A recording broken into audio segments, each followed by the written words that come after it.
स्वयं में ही जनता को बड़ा ठगा हुआ महसूस होता है अध्यक्ष जी। और साथ ही साथ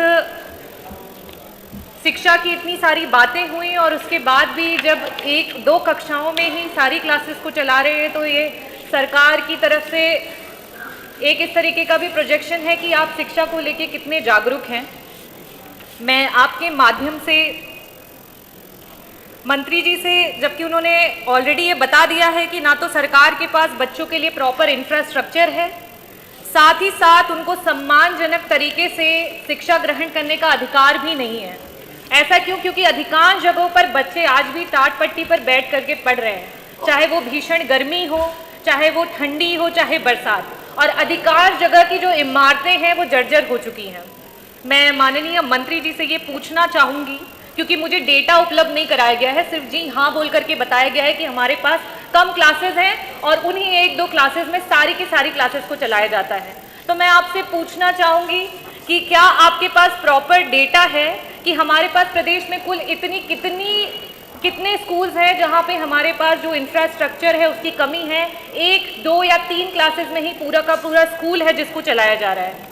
साथ ही साथ मैं ये भी पूछना चाहूँगी कि कितने प्राथमिक विद्यालय हैं जिनके इमारतों की जो सिचुएशन है वो जर्जर हो चुकी है, उसका क्या डेटा आपके पास है और उसको आप कब तक ठीक करा देंगे? और जब तक आप उसे ठीक करा रहे हैं तब तक के लिए बच्चों के लिए क्या वैकल्पिक तौर पे कोई आपने सुविधा या कोई इंतजाम किया है? क्योंकि उन बच्चों का जो समय है जब तक आपकी इमारतों को बनाया जाएगा वो व्यर्थ होगा।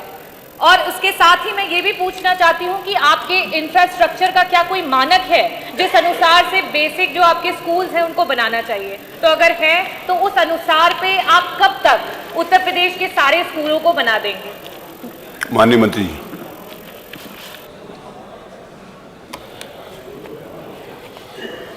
माननीय अध्यक्ष महोदय, माननीय सदस्य ने विद्यालयों में जो कक्षों को लेकर के अपनी चिंता जताई है। वर्तमान में प्रदेश में बेसिक शिक्षा परिषद के जितने भी विद्यालय हैं, हर एक विद्यालय में प्रदेश सरकार के द्वारा अमूलचूल परिवर्तन को लेकर के आया गया है। मिशन कायाकल्प के अंतर्गत अगर हम 2017 से पहले के विद्यालयों की स्थिति को देखें और आज की 2017 के बाद के आज के विद्यालयों की स्थिति को देखें, तो मिशन कायाकल्प के अंतर्गत 19 पैरामीटर्स पे आज हमारे परिषदीय विद्यालयों में अमूलचूल परिवर्तन हुआ है और हर एक मूलभूत सुविधा के साथ जोड़ने की व्यवस्था की गई है।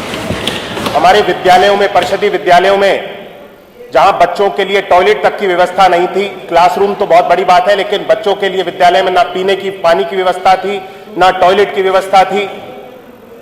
आज हर एक सुविधा को परिषदीय विद्यालयों में पहुंचाने का कार्य हमारी सरकार के द्वारा पिछले 5 वर्ष के कार्यकाल में किया गया है।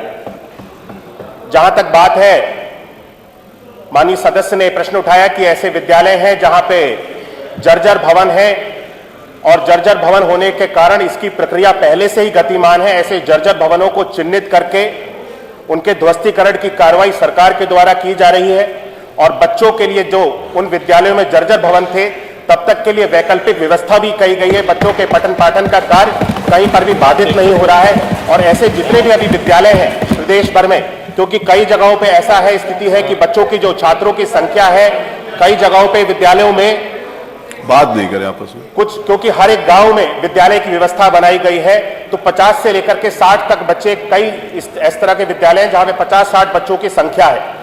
तो वहां पे 1-2 कमरों में या फिर 1 कमरों में मेरे पास संख्या है प्रदेश भर में, जिन पे आगे भी अभी कार्रवाई की जा रही है। प्रदेश भर में लगभग 823 अभी ऐसे हमारे विद्यालय हैं जो हमारे एकल कक्ष में चल रहे हैं और ये 8160 हमारे ऐसे विद्यालय हैं जो 2 कक्ष में चल रहे हैं। लेकिन इन विद्यालयों में छात्रों की संख्या बहुत कम है और पठन पाठन का कार्य किसी तरह से बाधित नहीं हो रहा है। लेकिन वहां पर भी इन विद्यालयों में कक्ष की पूरे मानकों के अनुसार कक्ष को बनाया जाए, स्वच्छता वहां पे रहे, टॉयलेट रहे, पीने का पानी रहे। 19 पैरामीटर्स पे जो हमारी सरकार द्वारा कार्य किया जा रहा है, इसकी कार्रवाई गतिमान है और लगभग अधिक से अधिक 90% से भी अधिक हमारे विद्यालयों को इनके सारी 19 पैरामीटर्स पे पूरा कर लिया गया है। आने वाले समय में इन सारी चीजों को भी पूरा करके हम शिक्षा के बेहतर स्तर को प्रदान करने में अपना पूरा योगदान देंगे। डॉक्टर रागिनी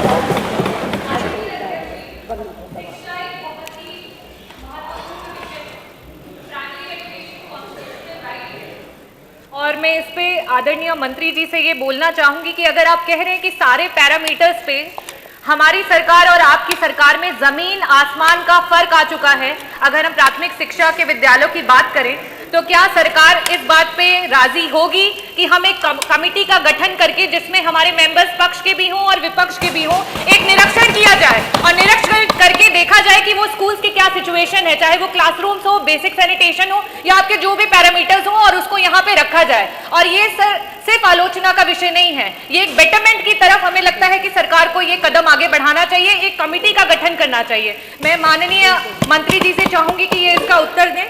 साथ ही साथ जो भी अध्यापक हैं, जो टीचर्स हैं, जो तैनात हैं, उनको हेल्थ या मेडिकल फैसिलिटीज नहीं उपलब्ध हैं, तो मैं माननीय मंत्री जी से उसका भी अनुरोध करूंगी कि जिस तरीके से बाकी विभागों में टीचर्स को हेल्थ का इंश्योरेंस प्रोवाइड किया जाता है, यहाँ पे भी कैशलेस हेल्थ इंश्योरेंस की सुविधा को प्रोवाइड किया जाए। ये 2 क्वेश्चंस के आंसर। टीचर्स के लिए पूछा, और सर साथ ही साथ कमेटी के लिए भी। टीचर्स के लिए और कमेटी के लिए। 1 मिनट माननीय अध्यक्ष जी। अरे रुकिए ना, जवाब आने। अरे आप जबरदस्ती खड़े हो जाते हैं, आप हर क्वेश्चन में खड़े हो जाते हैं ना। अरे ये जो जिसने प्रश्न किया, आप इतने जागरूक हैं तो प्रश्न लगाइए ना, बैठिए। आपको अनुमति, मंत्री जी खड़े हैं, मंत्री जी के खड़े होने के बाद किसी को भी खड़े होंगे। माननीय मंत्री जी ना, प्लीज आप डिस्टर्ब नहीं करिए मेरे को आप डिस्टर्ब नहीं करिए, मेरा निवेदन है। माननीय अध्यक्ष जी, माननीय बेसिक शिक्षा मंत्री ने यह कहा कि पहले के मुकाबले में बहुत बेहतर सुधार हुआ है माननीय, लेकिन हमने ये नहीं कहा कि सब कुछ ठीक हो गया। सब कुछ ठीक हो गया नहीं कहा, सुन लीजिए। नहीं जवाब दीजिए। दूसरी बात यह है कि अगर ये लोगों को इस बात का एहसास भी है, ऐसा नहीं है कि जो आप कह रही हैं माननीय सदस्य, पहले के मुकाबले में मान्यवर हमने 1,34,000 स्कूलों से ज्यादा कायाकल्प कार्यक्रम के अंतर्गत उनको जबरदस्त सुधार किया है मान्यवर। और ये बात ग्रामीण क्षेत्र में पब्लिक परसेप्शन भी इसी आधार पर बना कि बीजेपी की सरकार में ये सुधार की तरफ काफी कुछ बढ़े हैं। लेकिन मान्यवर ये बिल्कुल सही है कि अभी बहुत कुछ करना बाकी भी है, हम ये मानते हैं, इसलिए कमेटी की आवश्यकता नहीं है। मैं खास तौर से इसी बात को कोट करने खड़ा हुआ हूं। और आगे भी सरकार की मंशा यह है कि हम हर तरह से बेसिक शिक्षा को जितना सुधार कर सकते हैं उतना करेंगे। माननीय डॉक्टर पल्लवी पटेल, प्रश्न संख्या 13, डॉक्टर पल्लवी पटेल हैं। माननीय अध्यक्ष जी, छात्र बढ़ना चाहिए। माननीय मंत्री जी ने स्वीकार किया कि 51,000